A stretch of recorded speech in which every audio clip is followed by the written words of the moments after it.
Ce changement vers un gouvernement ouvert exige davantage d'une déclaration de la première ministre et il nous faut aussi une véritable politique de divulgation automatique qui sera claire et qui s'appliquera au monde municipal. La dernière fois, on a tenté le coup.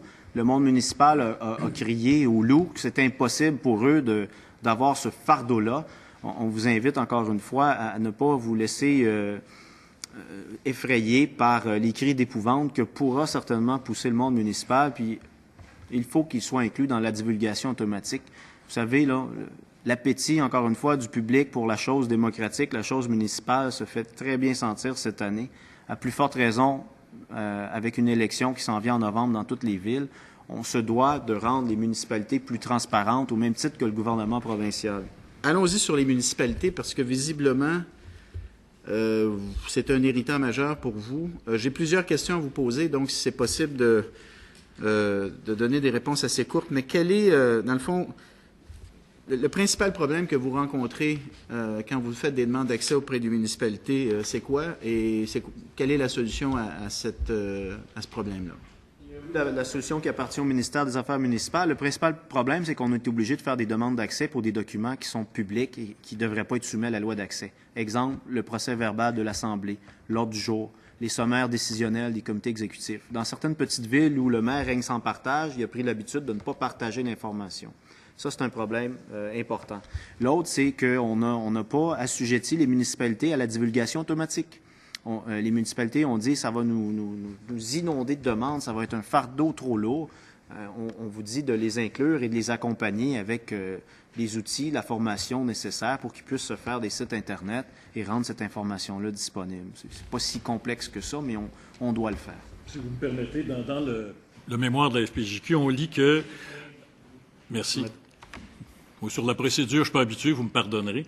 On lit donc dans le mémoire qu'en Gaspésie, un survol fait par nous, par la FPJQ, au début de 2013, montre que 22 municipalités sur 42 ne placent pas les procès-verbaux. On ne parle pas de secret industriel, on parle des simples procès-verbaux de ces municipalités-là sur leur site Web. Est-ce qu'une municipalité est une entreprise privée ou est-ce que c'est un pouvoir public dépensant des fonds publics et devant servir le public? Ça pose ces questions-là. Il y a une municipalité qui s'appelle Saint-Modeste qui avance un argument de poids pour refuser de divulguer automatiquement certains documents. Elle dit que la divulgation automatique pourrait donner des munitions à l'opposition et pourrait permettre des poursuites. C'est un exemple qu'on vous donne. On est en relation avec le ministère des Affaires municipales parce que dans nombre de municipalités du Québec, les journalistes, on leur interdit de faire leur métier, on leur interdit de procéder à des enregistrements. On voudrait écouter les enregistrements qu'ils font pour donner une imprimature quelconque ou je ne sais trop. D'abord, vous êtes d'accord avec l'élargissement du règlement sur la diffusion qui s'applique donc aux organismes publics. Donc, vous êtes favorable à ce que l'application du règlement s'applique dorénavant aux municipalités, où vous êtes très présent, vous avez pris la peine de le préciser. Oui. Qu'est-ce que vous répondez aux municipalités qui disent, écoutez, on n'a pas les moyens, là, surtout dans les petites municipalités, on n'a pas les moyens de gérer les contraintes puis les responsabilités, le travail supplémentaire qui vient avec la gestion de ce règlement-là, là?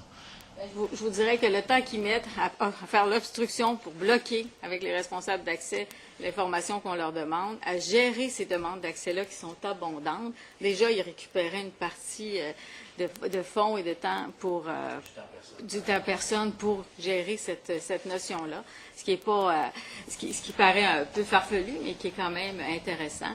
Et je pense que d'y aller de façon proactive serait beaucoup plus efficace et éviterait les allées et venues avec les fonctionnaires, éviterait les allées et venues avec les élus. Donc, je pense que c'est une fausse réponse des municipalités.